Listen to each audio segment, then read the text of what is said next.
Little nice day today. Still cold. I mean, when I went out to play golf this morning, it was 46 degrees at 9 a.m. Still a little chilly, but there's warmer weather coming. So hopefully things are getting better. We're going to hit the fan at 6 as always. Today, I want to jump into this list because I have a lot of objections with it. This top 74 players that ESPN did. It's a good time for that in the NBA. I mean, we can get into a couple other things that I will, including where baseball and the NBA stand right now on their comebacks. But they put out a list 74. And I have some issues with the top 10. I have some issues with the whole list. I have some issues with guys too high, guys too low. And I figured if I get someone who's a contemporary to talk about it with me, I thought of Bob Bryant because he's seen all these guys like I have. You get someone younger, they haven't seen all these guys. Someone my age who's seen them all. Someone who's been around the NBA, and Ryan's been around the NBA. And is more established as an NBA guy as just about anybody in the country, and has been there, was there for all the great Celtic teams, was all the great Bird teams, and has been a big part of the NBA for forever. And I don't know if we'll agree or disagree, but that's what they're for. So we'll go over it. He's going to join me in a minute. We'll do that. Then we'll do some other things. Adam Silva made a very good point. They first have to decide where the integrity is as far as what's acceptable and what's not. He made a great point. If one test can shut down the sport, then there's no reason to come back. We're on the wrong road. But then the question becomes, what does constitute a problem? What if they're in the NBA semifinals and LeBron gets sick? What if they're in the NBA semifinals and Leonard gets sick or the Freak gets sick? What if a team comes down with 5 guys sick? Where does it become a problem? What is a problem? How many is a problem? What is an outbreak? And this is something that baseball is going to have to deal with and something that the NBA is going to have to deal with.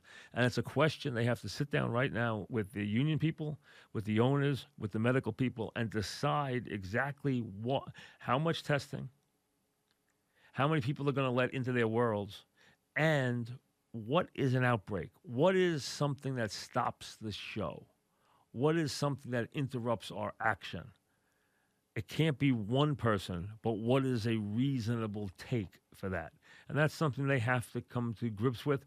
They have to also discuss liability because, hey, if you have a big player and he comes down and winds up very ill or winds up in a hospital because of this virus, he's going to sue for, he's going to have a lawsuit, from here to kingdom come. That's got to be discussed. That has to be something that has been understood. Liability has to be understood. Liability is a big part of everybody coming back in every business. And also, really, what they can deal with and still operate. Because you don't know what's going to happen. You don't know what team's going to have a problem, what team's not going to have a problem. So they have a lot of stuff to work on before they even get to the financial issues or the scheduling issues or a lot of the other issues. The medical part of it, testing, and what is an outbreak? What is something that should cause us to re-examine or cause us to stop what we're doing? All very valid questions, and they have to be addressed before, not after. That is critical right now. But today, an old-fashioned kind of debate about what's right, what's wrong, what's fair, what's not about this list. We'll get to it with Bob Bryant right after this. We've seen every one of these guys play. We both have. And so that's a good way to start. So I figured the perfect person is Bob Bryant, and he joins me now. Bob, welcome. How are you? I am doing as well as anybody has a right to do in the circumstance we're living in. Thank you. Bob, did you have any input into this ESPN thing? No, I only found out about it 2 days ago. Oh, okay. God forbid they would think of you as I have been a part of other previous panels, the 50th anniversary and the original 50 greatest and all that in those days. But no, so I'm not a part of it. So no, right. I'm just an interested observer. 74. First, from this standpoint, I thought of some guys that aren't on the list, top of the head stuff. These are the guys I thought about. Nate Thurmond, Dave DeBusschere, Sam Jones, Gus Johnson, Jerry Lucas. Give me some guys you thought about who weren't on the list. Okay, I wrote down a few, and I didn't have a chance to get them all, but here's the list. I had 5 names, and you named one that I said, oh, my God, how did I leave this one off when you said Sam Jones? Nate Thurman, Hal Greer. Hal Greer, Billy good one. Cunningham. Good one. Billy Cunningham, very good one, too, yes. A guard who, in my opinion, was a guard who, on the all-decade team of the 70s, the 2 guards were just Pete Maravich and Tiny Archibald. Another good one. You got me on that one, too. Very good one. You mentioned Sam. Yes, yep. Sam Jones could have been on there. DeBusschere was another good one. DeBusschere, I wrote DeBusschere down, of course. And Gus Johnson, I thought of, and I thought of some other guys that maybe, like Connie Hawkins, we know he didn't play long enough in the NBA. A guy like that who we know had all-world talent. But, I mean, overall, there was some guys. You mentioned a couple of good ones. Billy Cunningham's a very good one. Nate Archibald led the league in assists and scoring in the same year. I mean, that's an incredible achievement. It wasn't like it was his only outlier year. He was, and if you look at the 70s in the NBA and pick an all-decade team, I think you can make a strong case that he was the starting guard along with Maravich as a decade of the 70s. All right, let's leave the top 10 alone and really leave the top 20 alone and go the rest of it first. Mm-hmm. The first guy that jumps out to me that I thought was way too low at 64 was Earl Monroe. I was shocked that Earl. When I think Earl Monroe, I think of him as being a far bigger player and a far better player than number 64 on the list. I would have started lower with Bernard King at 69, but you're right about Earl. I circled some that I thought should have moved up. Bernard King started with him at 69. How about Pistol Pete? How'd you feel about him? Pistol Pete, positively, 68. Earl, yes. Then I move up. Actually, look, you can nitpick a lot. Right. We can go over that. But 43, Rick Barry. Oh, worst name on the entire list. Has to go. Top much, 20 much, much player higher. Of all time. I mean, he's the second best. Well, he's one of the 3 best passing forwards. Bird and LeBron. Totally agree. And again, best passing forward in the history of basketball. He was a scoring. We machine. Agree. And I think a top. I'd say a top 20 player. I really, I know guys don't like him. I know people don't like him. I know basketball people don't like him. I know he was a royal pain in the butt. I understand that. But you know this as well as I do. Rick Barry's one of the great forwards of all time. You know, without any question, any question. And so he's vastly under. I totally agree. How do you feel about your buddy Cousy? The difficult thing, I got this one, two. There's 3 prominent stars who were exclusively in the 50s. Well, not exclusively, but predominantly in the 50s. They're hard to slot because of the athleticism upgrade. Cousy's at 41, Mr. Basketball, the only person ever given that title in the 20th century. I would have liked to see him a little higher, but I'm not. I think he should have been because of the historical impact for Americans of a certain age. Bob Cousy's one of the most prominent athletes. He's almost like the basketball. Now, I'm not. You may see if you think what you think of this one. I think that for people of the septuagenarians and up, that he is the basketball equivalent of DiMaggio for them. Wow. He's an icon that transcends the talent. Well, listen, when you walked into a gym as a kid, and you tried to do something fancy on the court, somebody would say to you, "Who do you think you are, Bob Cousy?" Positively, Bob Cousy. That's all they would say was, "Who do you?" If you did it in baseball, they'd say, "Who do you think you are, Babe Ruth?" They'd say, "Who do you think you are, Bob Cousy?" That was right. And this is where a younger person only knowing numbers wouldn't understand the impact. He had a social impact. He was the most famous basketball player of the 20th century for most people, frankly. Absolutely. And the other guy who did make the list at 34 is Mike Ann. And I know damn well that athletically Mike Ann would be lucky to be a backup center today. Right. I understand that. But Mike Ann's impact on the sport was incredible. Absolutely. And let me give you a guy they didn't have to put in. We're both glad they did. They didn't have to put Walt on the list. It was an homage. But you know what? At the top of his game, he was a top 10 player or 15 player. But he only had 2 or 3 good seasons. So really one brilliant and a couple healthy. But I like that they put him in because it's an homage to a great player. We're on the same page today because you know how I feel. I think that if I were starting a game in which planet Earth were in defense. I agree with you. Under attack from an alien force, and the losing planet would be in servitude for all eternity. And I had the first pick of anyone who's ever laced up a sneaker to win this one game tonight. I want him as my center. Oh, He's listen, my first pick. I he's ahead agree. of Russell. He's ahead of Wilt. He's ahead of everybody else. But you're right. I'm pleasantly surprised that he got any. Yeah, me too. Notice I didn't think. By the way, let me just say, Blanket. I'm pleasantly surprised at the generality of the list, and particularly the top 10, which we'll get to. Yeah. But okay. Okay. So, now let's go. You mentioned Mike and one outrage. I mean, absolute. Well, there's two of them. Let me give you two that I think are just. I got a couple of them, but let me start. Actually, I got two. One. First of all, I had a dog named Hondo. John Havlicek at 33 is ridiculous. Okay, utterly, figuratively, and you and I both know it. And at 22, Elgin Baylor is way too low, also. God. But Havlicek and Elgin Baylor are two of the greatest players of all time. People are going to think that we planned this. No, I'm being honest. Well, because we both know what we're talking about. We watch these guys play. That's why. John Havlicek, it was when he died, it was damned with faint praise as the greatest sixth man of all time, which he was. The fact of the matter is that it was a technicality. But in his second year in the league, he was second on the team in minutes played, only to Bill Russell. So he came off the bench, and he still would average 40 minutes a game. So forget the six-man nonsense. He's the best two-way position player, mid-sized player in history.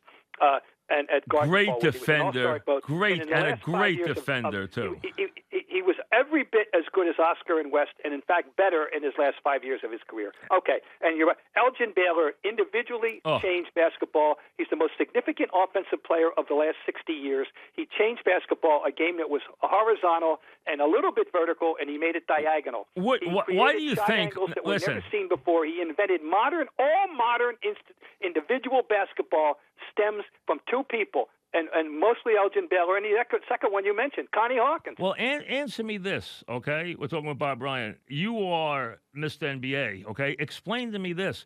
Why a guy, and if people don't realize, folks, this was a player who, along with Jerry West, would get to the finals and then lose to the great Celtic teams who had just better players, and more of them with Russell and all their players.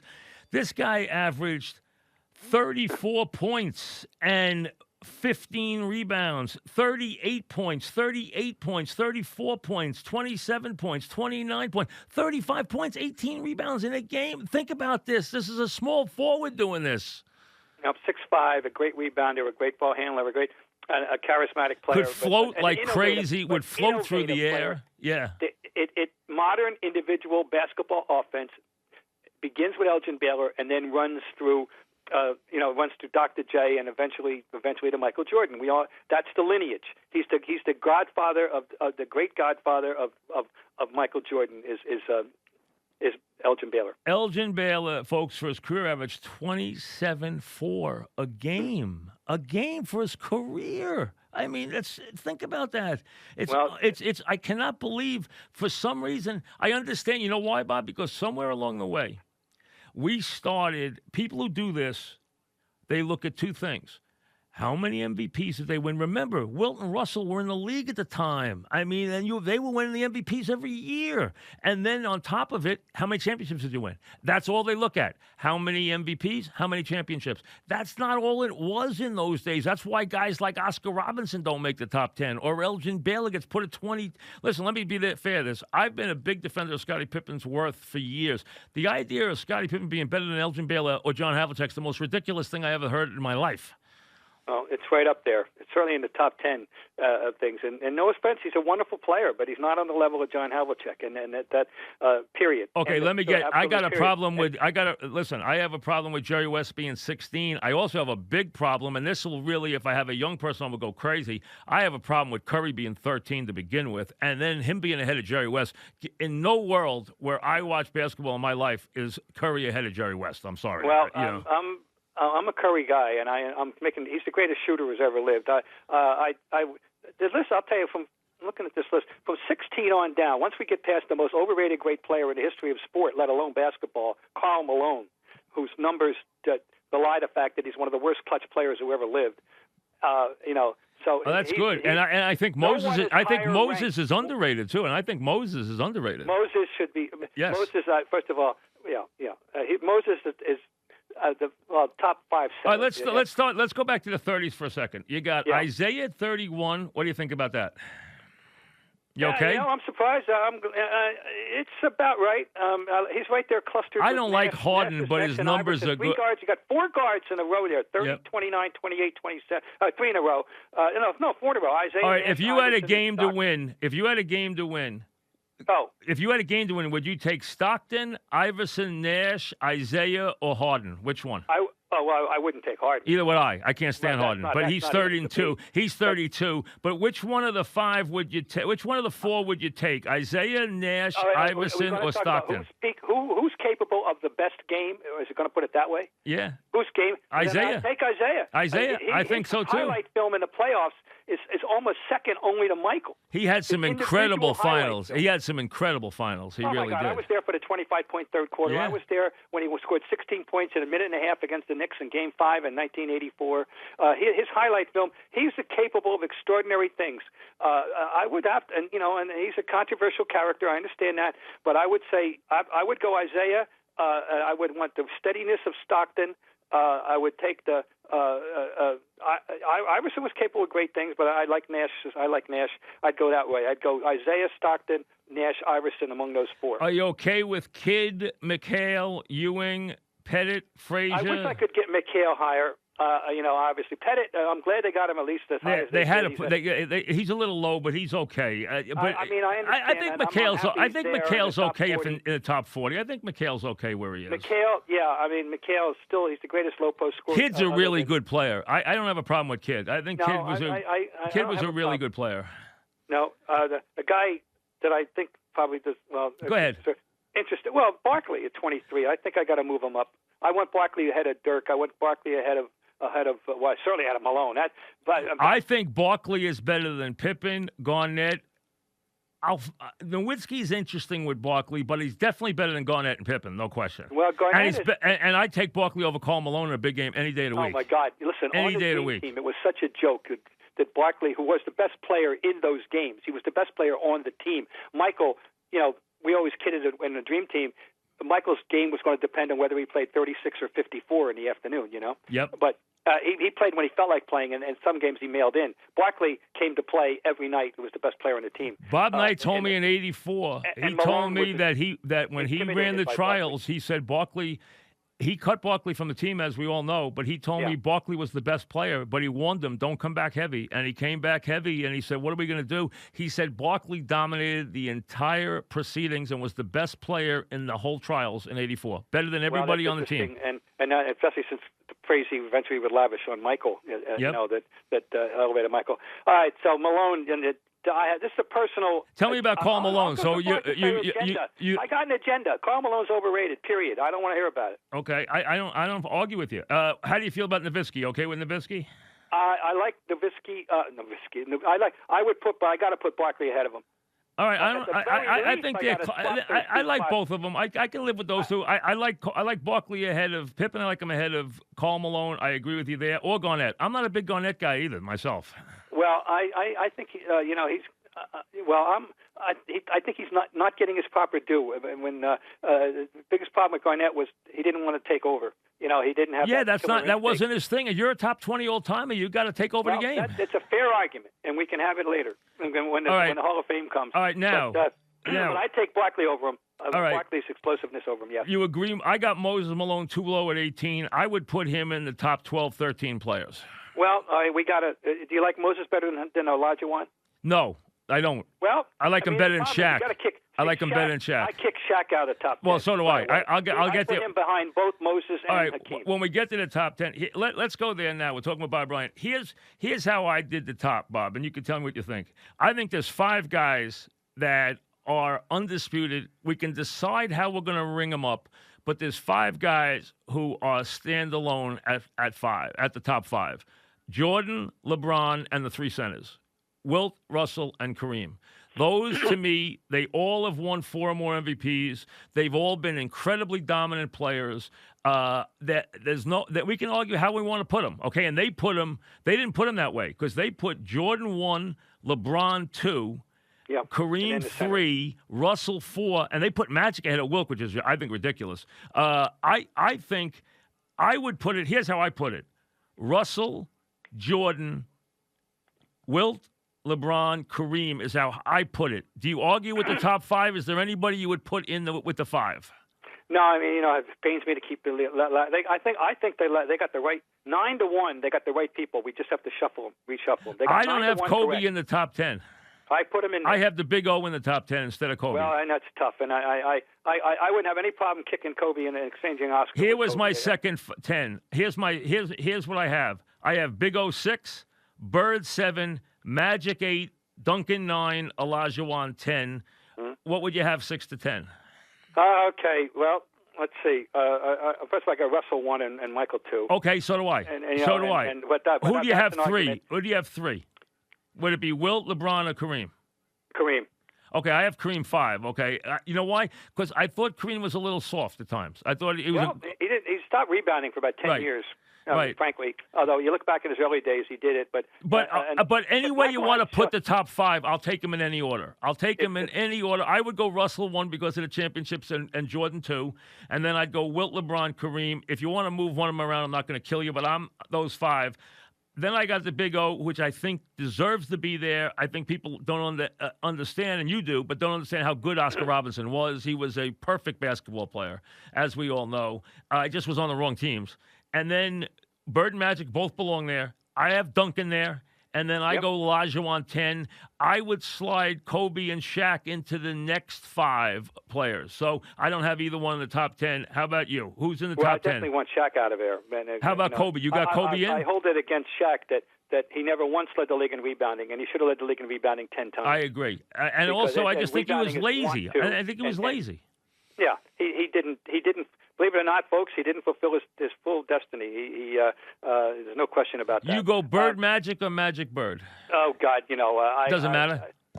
It doesn't matter. I mean, I'm a Larry guy naturally, and a Boston guy, and I did a book with Larry. And are you okay with Larry, Duncan? But I also totally respect Magic, and I know how much Larry respects Magic, and vice versa. You can't go wrong either way there. Do you like Duncan in the top 10? Yes. So do I. He's the greatest pure power forward ever. And then I put Olajuwon 10. I think Olajuwon was that good. Olajuwon, I absolutely. I think he's the 4th best center. I would, by the way, but he doesn't get in the top 10 because of the people we were mentioning. The more I talk about it, think about it.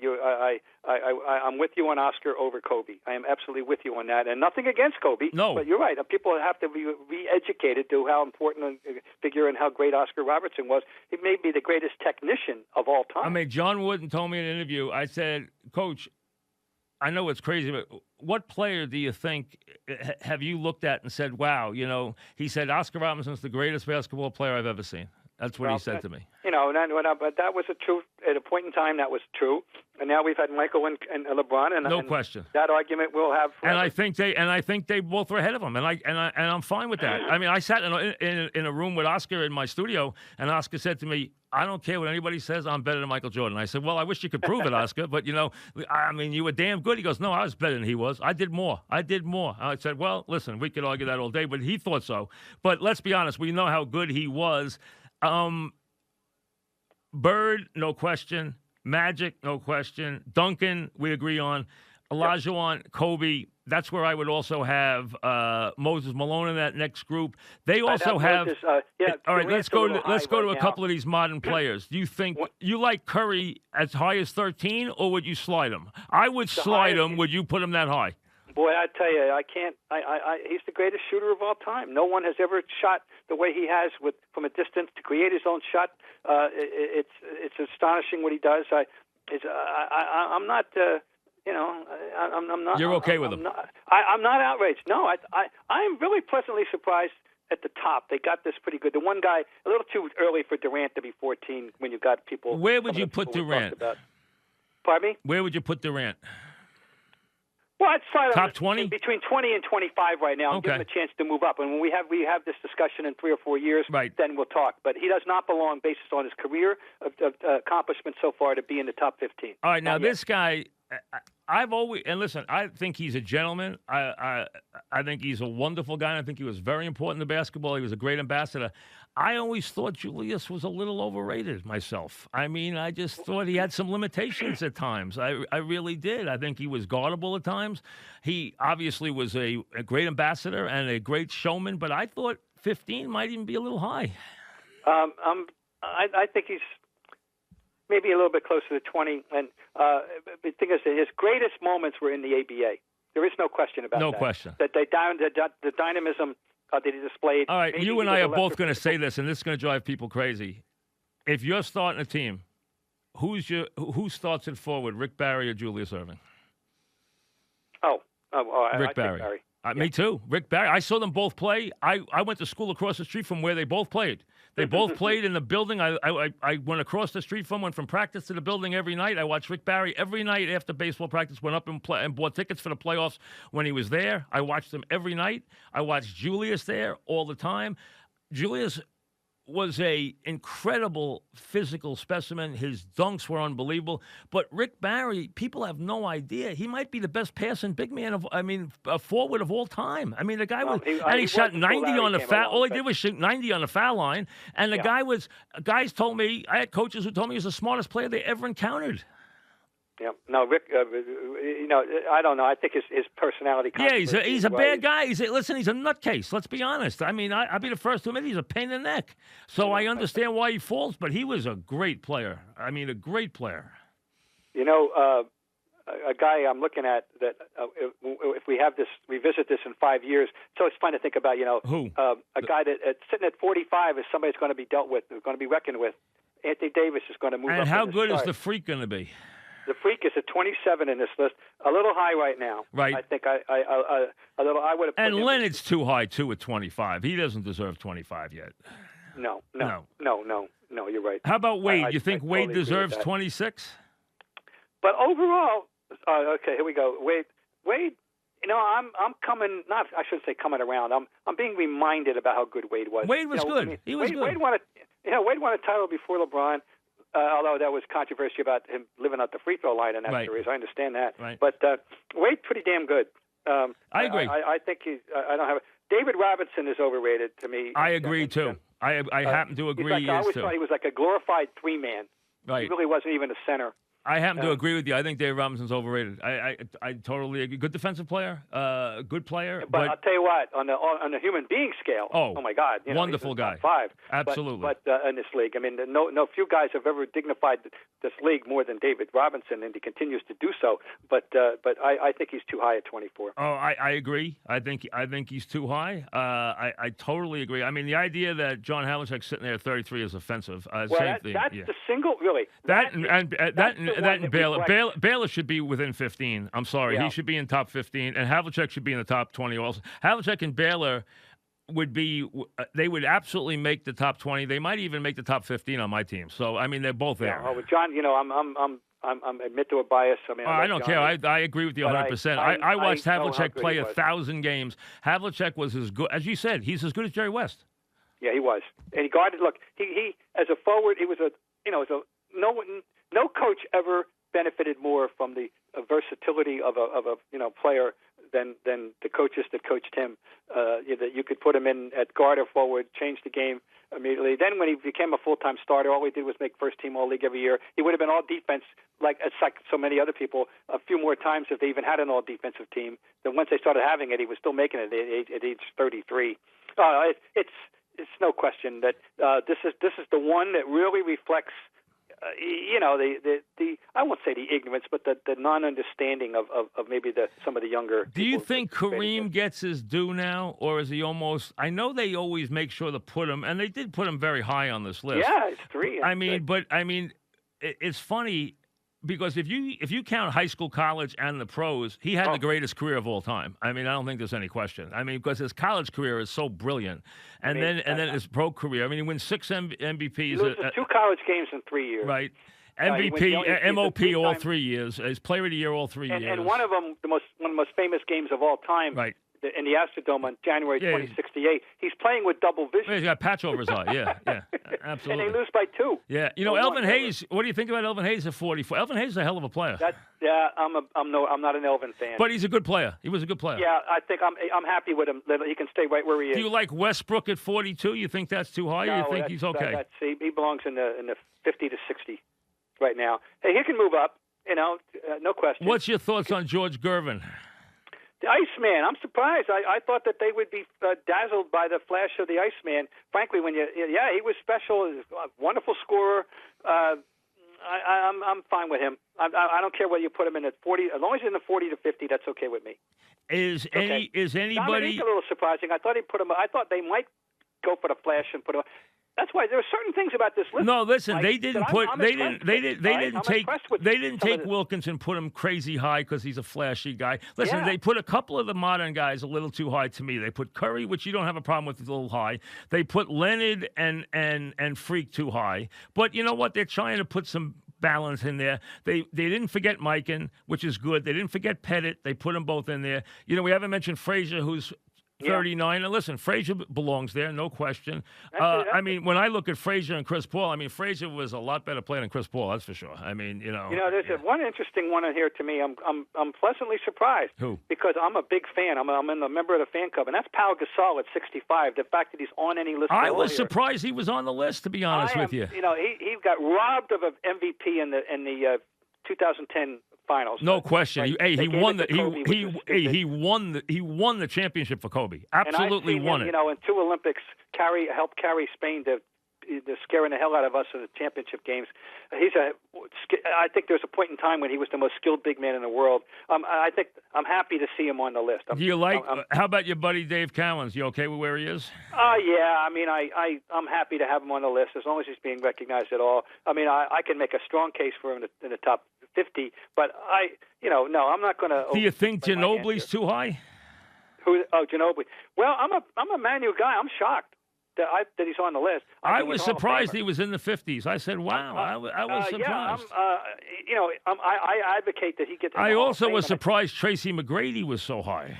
Well, his career was better than I thought. I've been educated to him. I just never paid much sufficient attention to him. Yeah, but I do think it's probably a little high. We can argue that. I thought that one was a little high. That one jumped out at me. Peyton, I thought maybe be a little higher, but 53 is not bad. It's still not bad. I'm pleased he's in here in the top 50. Yeah, is unsold. I was surprised on sales. Like Reggie Miller, Reggie wasn't a great all-around player, but his ability to dominate late in games was so spectacular. You got to put him in there. That's all. He was a great clutch shooter. I thought Sam Jones would make the list. To be honest with you, I really did. I was surprised he didn't. Yeah, well, this is one that falls. This is where the historical thing. People don't understand. How good Sam Jones was. He was a great clutch shooter. Just an amazing clutch shooter. But a guy like that today could not. He sat around 4 years behind Sharman, waiting for Sharman to retire, and so he doesn't get to pile up the huge numbers that he would have had career numbers if he had been playing the way he should have been playing. But he sat around, kept his mouth shut, and then when he exploded on the league, he averaged as many as 25 points a game. He's still one of the great bank shooters of all time, one of the great shooters of all time, clutch, and he was a good defender. Great first step, great to the hoop.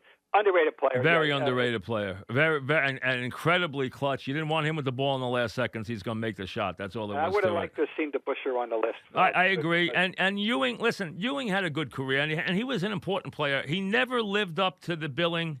He never won a championship. He only went to the finals twice. He should have beaten the Rockets that year. They didn't. They don't win a championship. They won 50 games every year. He was 23-10 every year, 24-10. He had a good career. And he had a big impact. But I'd say his career, if you ask me, from the day he was in Georgetown, I think his career was a little disappointing. I really do. Well, there was something. I don't know. There's some, shall we say, je ne sais quoi. There was something missing in the end. That he didn't finish. He got you. He got you to the 5-yard line, but he didn't seem to have that ability to get the ball and to get him in the end zone. For a mixed metaphor, there has that. Now here's a guy that's hard. You could debate and have a lot of interesting things to say about Pistol Pete Maravich, who people don't realize the impact he had on the sport.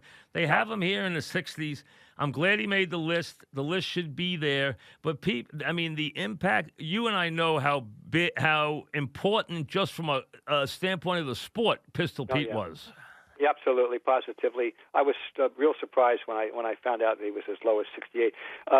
Frankly, he belongs in the between 30 and 40 at the very least, and I believe that. I really do. Yeah, there were things he could do that no one else could do in there's never been basketball. Anything like him. There's never been a show that made it to the big time, that made it to the NBA. There has never been a show like Pistol Pete. How much money, Mike? Tonight, somebody says, Mike, $20. You're going to see this guy play tonight, and he's going to drop 68 without a three. How much would you pay? I might pay 100. Hey, Bob, I watched them do it to the Knicks, and that night I watched that game on TV. It was unbelievable. I watched them playing. I saw him playing in the NIT in New York when he made the NIT that year. They triple teamed him. I mean, it was unbelievable. I was there that day too, Mike. Yep. I mean, it was unbelievable. I mean, the guy, there was the impact. Every kid in America wanted to be Pistol Pete Maravich. The only person who can handle the ball remotely the way I remember him doing it is, in fact, Curry. Well, let me say this about Curry. That pregame show he I don't like Curry. Doesn't play any defense, and I think he's a little disrespectful to the sport, so he annoys me. But let me say this about Curry. Number one, he is sneaky. He is very sneakily one of the best ball handlers I've ever seen. Number two, the only player I have ever seen who can go as far from the basket as him and maintain perfect form on his jump shot was Pistol Pete Maravich.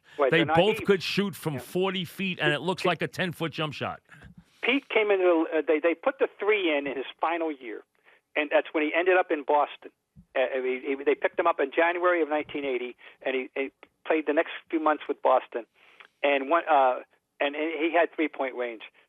They've done estimates, at LSU. They've tried to go over game film. Oh, my God. And they've come up he with could have scored 80. He scored, first of all, I mean, I know there are people listening to us for whom what I'm about to say is news. Listen to me, youngins. He averaged 44 points a game for a 3-year varsity career at the highest level. With no three-point goal. With no three-point shot. Now, one night, I remember watching a game against Kentucky on a Saturday afternoon. He went 19 for 52. And you say, how do you get off 52 shots in 40 minutes? Well, yes. And half the time he was being double-teamed. And now, he would have been a different player if he hadn't played for his old man. No question. There's no question about that. His old man exploited him as a circus. There's no question about that. Pete, wound up, it was a very conflicted and confused and very, very lovable. I loved him when he was in Boston. I was so looking forward, Mike, to him coming back and having a full year of covering him and getting to know him personally. And he just flat out quit because he didn't want to play for Bill Fitch. And he retired after that year in 1980. It's too damn bad.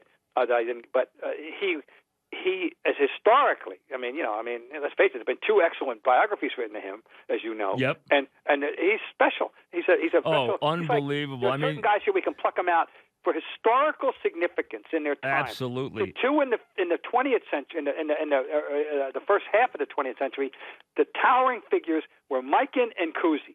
They transcend the talent. They were icons. They were celebrities. They represented the sport for America.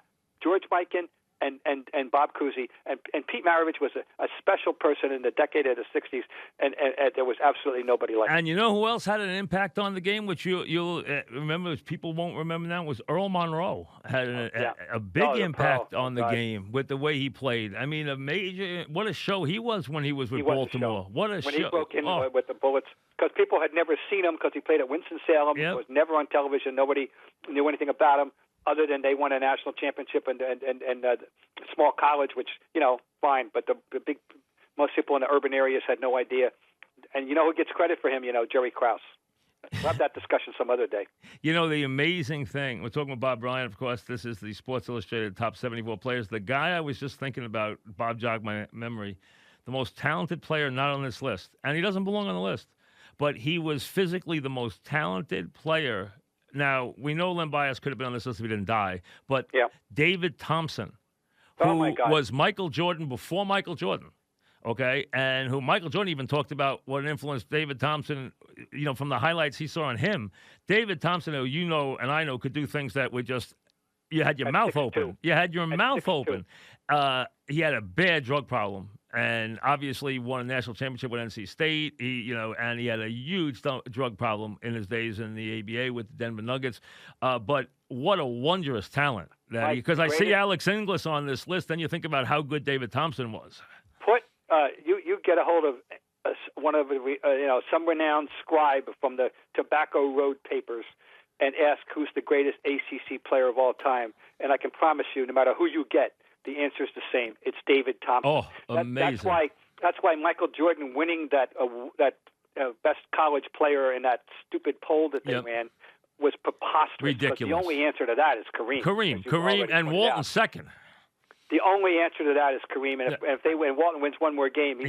Walton and Kareem were the best two players of all time. Was the greatest ACC player. Michael wasn't even the best player on his own team. Hey, his third year was Bernie had a better college career. And his third year was a bit of disappointment. Junior year was a bit of disappointment. Michael's claim comes in the NBA, and that's fine. But he doesn't belong accolade as the greatest college player. He's not even the best ACC player. He's not even the best Carolina player. No, I mean, not even close. I mean, we're talking about Bob, not even close. And you look at and you remember some of this stuff like Bob Lanier, what a good shooter he was as a guy who made the list. That All-America team was the best shooting team I ever saw. It was Maravich, Murphy, Mount, Lanier, and Dan Issel. What great shooters on those five guys, huh? Amazing. Yeah.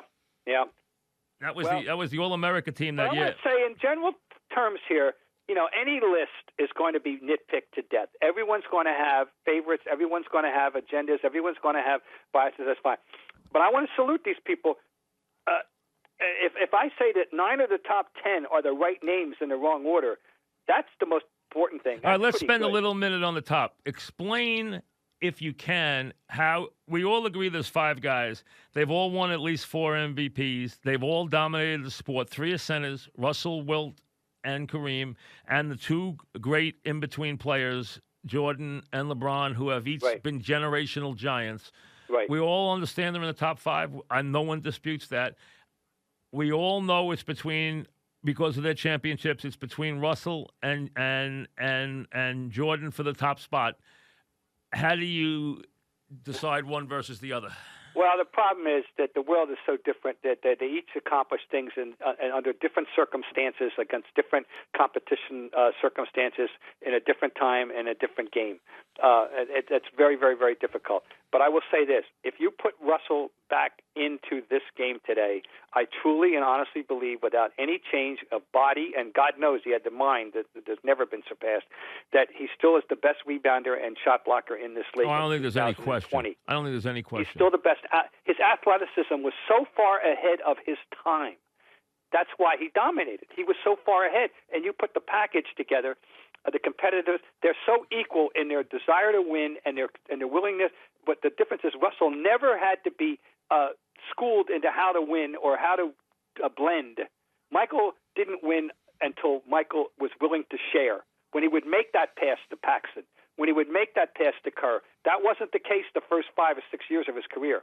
And you saw that. We're seeing that in The Last Dance. No one had to teach Russell anything. He came in as a perfectly complementary superstar player whose skills affected all the other players. And only cared about winning. Only, never about. Now, was he lucky that he played for Red, who appreciated what he could do when not everybody might have? Yes, and he has said that.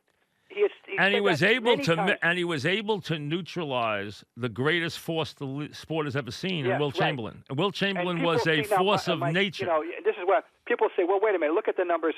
Chamberlain averaged 28 points a game in 142 games they played against each other. How about that, by the way? 142 games, including playoffs. I didn't even know that. What 122? How many points did he average? 142. They played each other 142 And how many times. did he average? 28. He averaged. Yeah, Wilt averaged like 28 and something, and Russell averaged 14. But keeping him under 30 was hard, as a matter of fact. That wasn't the point. Yeah, right. That wasn't the point. That he did what he did to help his team win.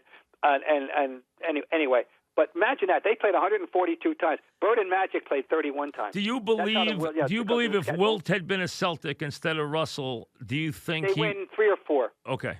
No, not 11, because Wilt was Wilt. And No.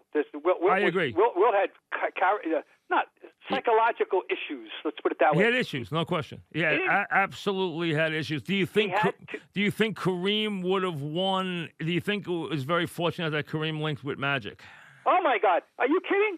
Listen, had to be, absolutely. If I Magic agree. Doesn't show up. Kareem's retired by 1981, and maybe with one or two championships. And he would have had one title. Yep. Two in 1980. Yep. But no, he wouldn't have. He had one title. He doesn't win one with Magic. Oscar. That's it. Yeah. Magic rejuvenated him for a 10-year extension of his career. Remember, this is the guy who told Ted Green of the L.A. Times, "They just pay me to show up and shoot a few hook shots." He was bored.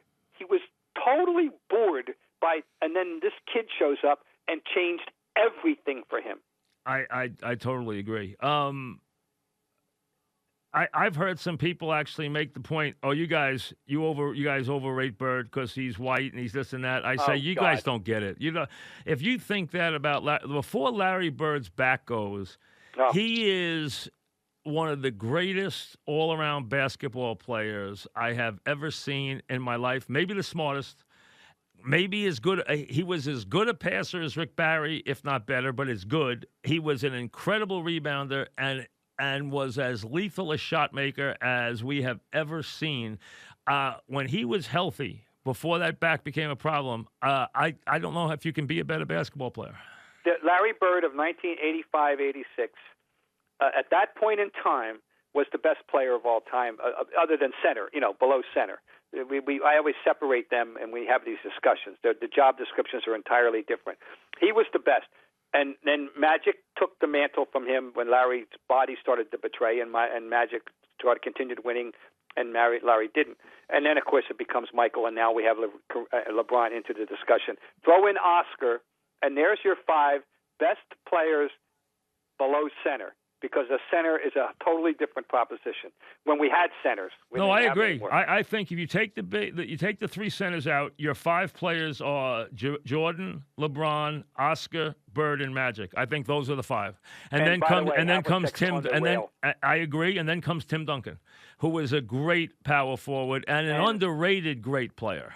Wonderful, a low key, but only like Russell, did not have to be taught how to win. Did not have to be.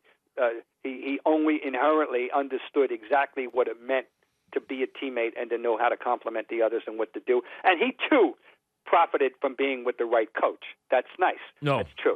He definitely did. He definitely did. And that's one thing that he had in common with Russell and Magic did, and Michael did once Phil showed up. And Phil was perfect for Michael. So those 3 benefited. Wilt had a variety of coaches and issues and all, but that was because he made the issue. It wasn't the coach's problem. It was Wilt. Wilt was the problem. No, I totally agree. Listen, this has been fun. I appreciate you coming on and spending some time. Thank you, Bob. Great. Thank you. I appreciate it, Bob. Good. Be safe. Bye-bye. Thank you. Okay. Bye. Bob Ryan on this one. So we had some fun with that. Again, to me, there's 5 guys.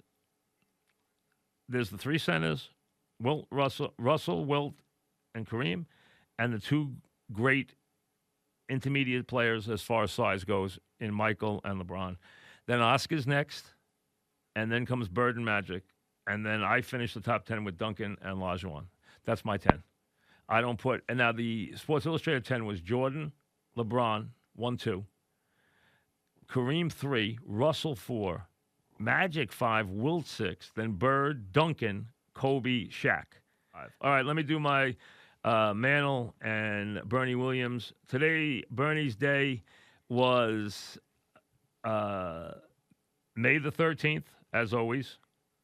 All right, as we always do on May the 13th, 1994. Okay, this is right where the Yankees are making the turn, right where they are starting to get good. Obviously, they're going to go right into the teeth of the baseball strike, but this is where they start to get good.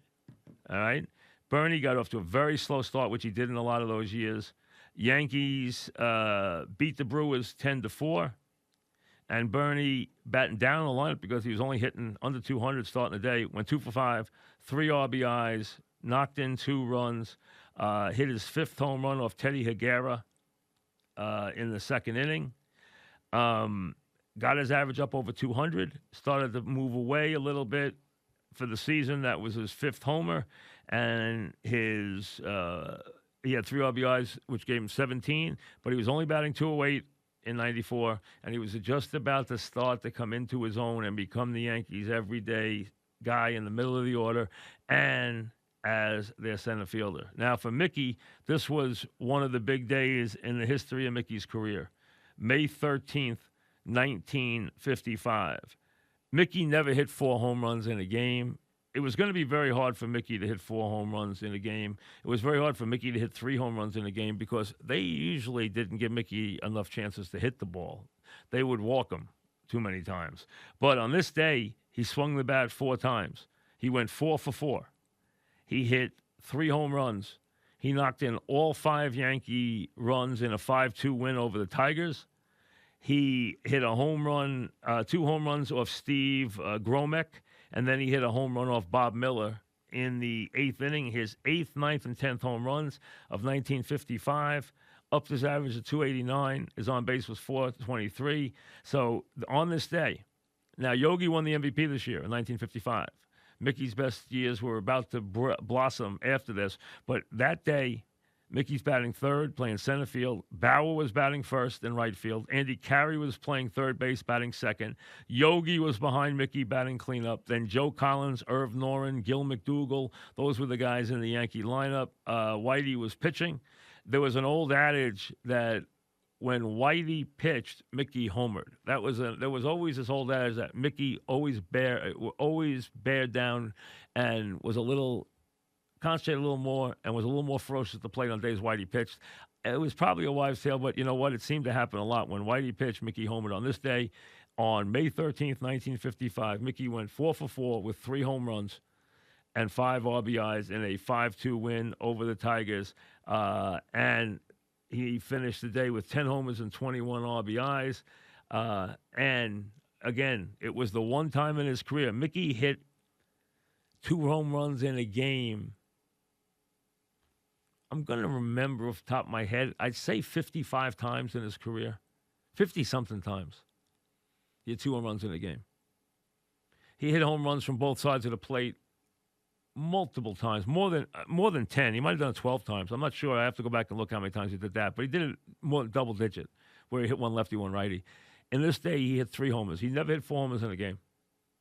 They never pitched in the Mantle when he was hitting home runs anyway. But he did, on this day, hit 3 home runs. The only time in his career he hit 3 home runs in a game. That came on this day, May 13th, 1955. When we come back, we will hit the fan at 6. He's ready to go on the Fan, New York Sports Radio. Mike's on, Mike's on. He'll get you the sports any way that he can. It's Mike Francesa on the Fan. Sports Radio 66 and 101.9 FM, WFAN. All right, on this May 13th, we come to you, as always, at 6 o'clock. Take you right up until 6:30. Yankee baseball tonight. Mariano's record-breaking save. John and Susan with Buck Showalter. And Buck, of course, who had a very big hand in the rebuilding of the Yankees, or the building of that Yankee team. Rebuilding it, obviously. But also had a very big hand in the careers of Mariano Rivera and Bernie Williams specifically. So he had a lot to do with those guys developing, those guys staying as Yankees. So the 2 guys who get the credit for that are Buck Showalter and Gene Michael, the Stick, who did a great job. And you'll hear Buck with John and Susan at 6:30, another Yankee victory. Hey, they don't play any losses. Hey, they figure you got enough going on all day to get you bummed out. You don't need to have a loss played back for you. So they give you wins, whether it's Mets, Yankees, you get wins. So you know how the end. You know the night's going to end. It's going to end on an up note. That's all there is to it. Not going to bum you out. There's enough to bum you out every day. You can watch the news. You know, you can watch the headlines come screaming across the stage, across the screen right now. You know, let's see. Right now, here's the headline: Trump breaks with Fauci on reopening schools. Okay, so now that's where you are, because he said now he's all over the place. He didn't like what he said when he testified to Congress, to the Senate, and so now, who knows? You believe who you want to believe. Believe this side, believe that side. That's one of the big problems with this. You get no declarative information. You want to listen to what The doctor says he has been built up to you as this all-knowing doctor. Now, all right, don't listen to him anymore. Well, wait a second. You're the guys who put him in front of us. You're the guys who you wheel him out there. You're the White House. You're supposed to be in charge of this. You're supposed to be the ones who we trust with this stuff. You wheel this guy out as the expert. Now, all of a sudden, oh, yeah, well, we had it with him. We'll wheel out another guy, so we don't want to listen to him anymore. So, I mean, this is what's wrong with this. It's a circus act. It really is, because now you're not supposed to listen to the doctor anymore. You're supposed to listen to the doctor until you're not supposed to listen to him anymore. Once he says something they don't like, so now it's not on him anymore. Bottom line is, every day that goes by, it just feels like it's one more day where we missed an opportunity to do anything, and we'll be in the same place tomorrow. And it's the same thing listening to these leagues talk. The leagues have to get direction from the federal government, from the states and the cities that they deal with. And those cities, those states, and our nation have all shown that they don't have a clue how to handle it with this thing. They don't know. They're all praying for the same thing. They're praying for something good to happen. They're praying for someone to come up with a therapeutic that works. They're praying for somebody to come up with something that works. Or they're hoping that it gets warm enough, and I guess we're finally going to get some warm weather this weekend, that this thing dissipates because it doesn't like the heat. Whatever. They're basically hoping for a miracle right now because nothing seems to work. And a perfect example is what the NBA talked about yesterday. And Adam Silver, who's been very rational, has been very responsible in how he's dealt with this from the beginning and really set the course for the whole country with what he did by shutting down the NBA. That was the move that started everything. That was the move that really moved the whole nation. Silver moved the whole nation. And he said yesterday to the owners and the players, if one positive test is going to shut us down, then we shouldn't go down this path. Okay? Then the next question is very obvious. What will we tolerate? What can't we live with? And that's the same thing baseball has to deal with. What can we live with? All right, you can live with a player getting sick or a player being exposed as being positive.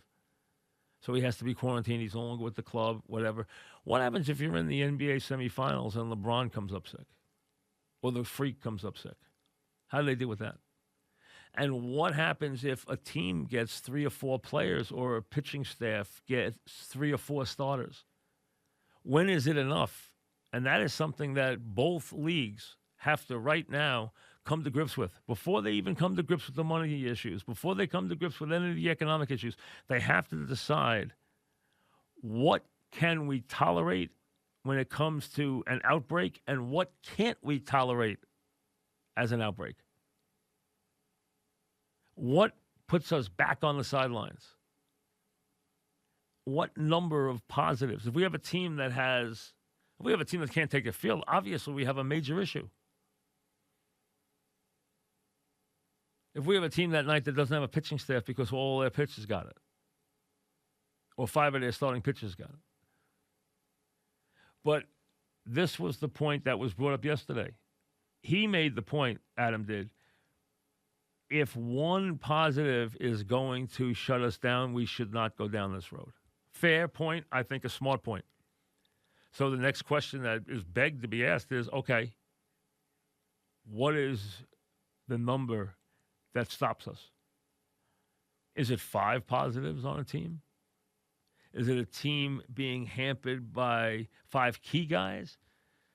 Do we have to analyze who the players are versus the number of players? How do we decide what is an outbreak that we have to take some kind of action where we can't play? And it has to be something they discuss. Also, another issue here is going to be liability. What happens if a star player gets sick and gets really sick? You don't think he's going to sue? He's going to sue from here to eternity. His agent will be hiring lawyers. They will be filing stuff they'll be filing stuff as fast as your head would spin. So liability is for any business right now. Liability is an issue. For sports, where you're dealing with athletes who are worth a fortune, hey, liability is an enormous issue. So there are a lot of things that have to be dealt with here that have to be decided. And here's where the doctors come in, and then do you listen to them, just like the government. The government doesn't want to listen to these doctors, but they have to listen to these doctors. The government doesn't want to listen to these scientists, but they have to listen to these scientists because they don't have any answers. And are the scientists, do they have perfect answers? No, because they're saying, listen, we've never been down this road with this before, and we are learning as we go forward. So the virus is in charge. Until the day comes where we have a drug that stops it cold, the virus is in charge.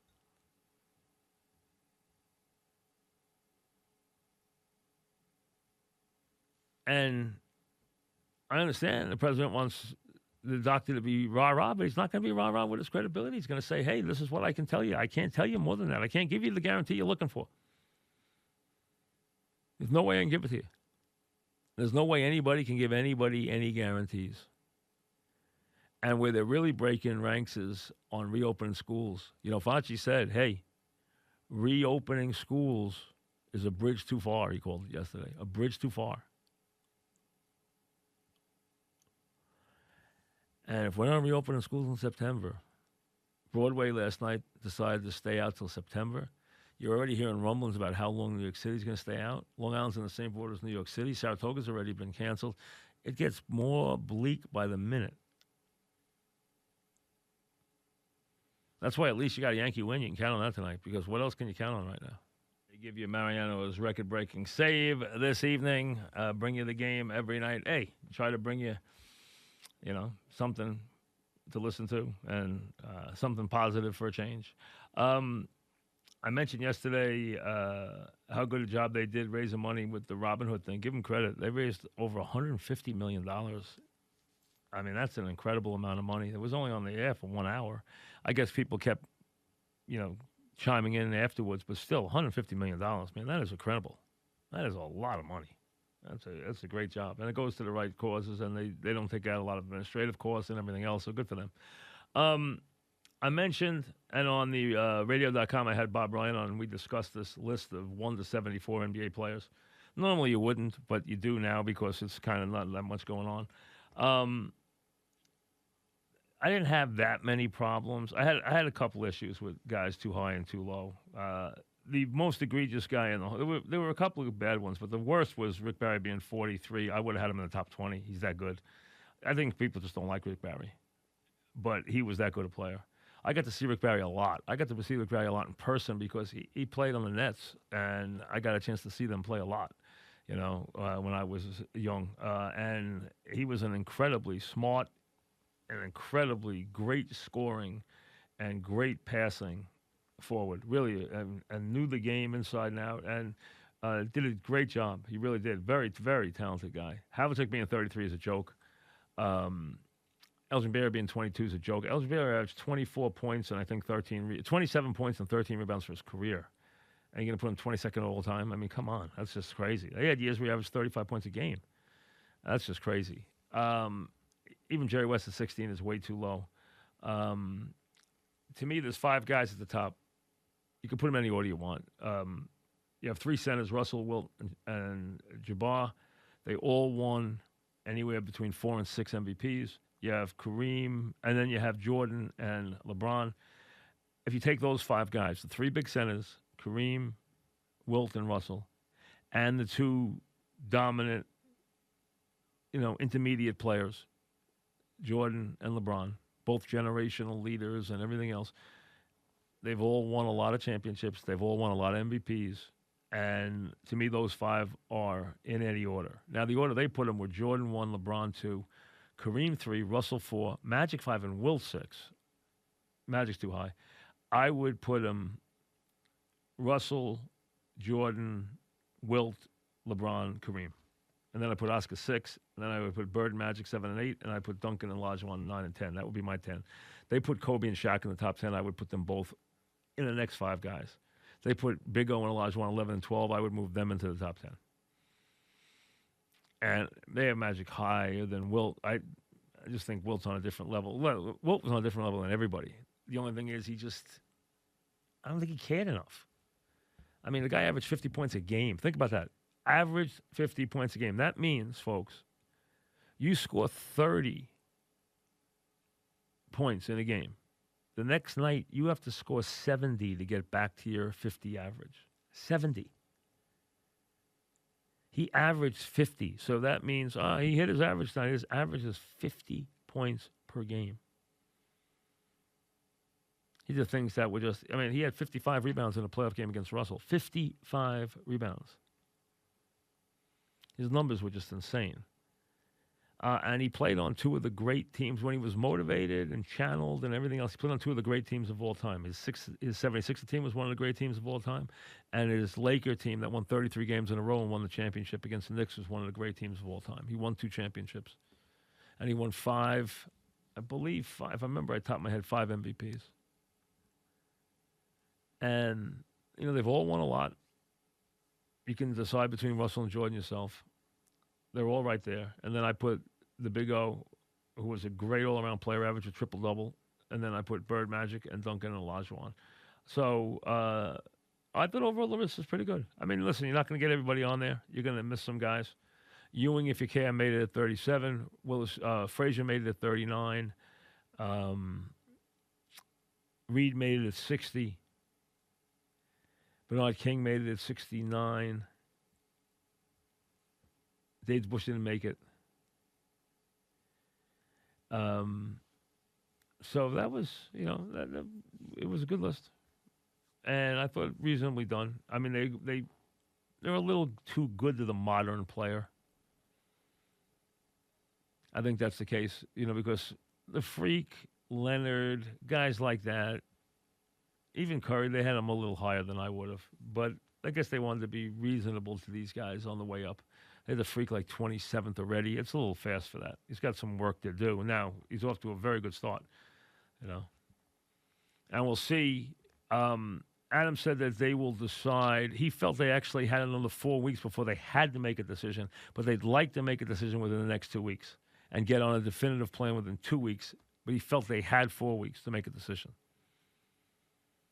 But he wanted to really get into the idea of what would shut them down, what would be the dynamic that would shut them down, what would have to happen, what would an outbreak be for them to have to say no more. Because that's a very big issue with starting is you don't want to know you want to know what it's going to take to shut it down. It's very, very important from that standpoint. And the same thing with baseball. Baseball's obviously got a lot of economic issues to get to, but what issues to shut it down is a very key issue. All right, let me get to a couple of calls here as quick as I can.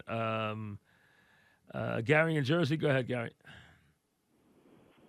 Mike, let me talk for a second before you cut me off. My coworkers, several of them contracted COVID. One of them actually passed away. Mm-hmm. We have to go to work every day. If we don't go to work, we don't get paid. I understand. And we can't sue anybody. We don't sue anybody. We can't sue anybody if we contract you're not a Major League Baseball player.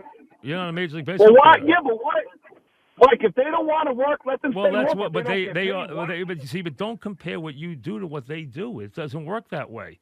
They are because they are, and thanks for the call, they are special performers. Okay, so they do have special needs and they do get special treatment. So they're going to bring up stuff like that about what's career threatening and what isn't career threatening. They do worry about things like that. Yes, you have to go work.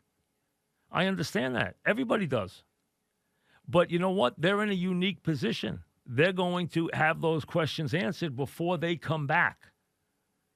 That's going to be part of it. They are going to have their well-being. They are going to have a very good idea of what's going to happen if somebody gets sick on their team and what the recourse is if somebody gets sick on their team and what kind of liabilities the owners have if somebody gets sick on their team. The owners have to protect themselves too. you got to understand, if you shut down the earning power of somebody like the Freak at his age, do you know what kind of lawsuit you could be looking at? There's a guy whose earning power over the next 10 years might be $400 million. Or a baseball player who is that kind of player, who has a $400 million contract. That guy wants to be protected. Is he in a unique position? Absolutely. He's not in the same position you are, or anybody in the public is. So you can't look at it like they do. I understand you don't care about that, nor should you. But it's something that they have to remedy with the owners. Liability is going to be an issue with every owner in every business, but it's going to be especially a big issue with owners and players in these games, because it's going to be very costly. They have to protect themselves. The owners have to protect themselves. Chris in Montclair, what's up, Chris? Hey, Mike, first time, long time. Yeah. I just wanted to let you know that I do food delivery services, and not only do we do that, we provide prescriptions to people who cannot receive it. So I feel like we're doing our part. You know, I was a member of the military, right, and it's a part of selfless service. And doing this for me is a part of the contribution that we should do for our members of society, because it's a big part for people who cannot get out there and get prescriptions. So I agree with you. That's very nice of you. I agree. You know, it's just a part of what we need to do. We need to contribute. We need to, be positive people and try to give back for those who cannot get out and go get what they need. Oh, I think, listen, thanks for the call. I think you're 100% right. And I think everybody should try to do that everywhere they can, in your neighborhood.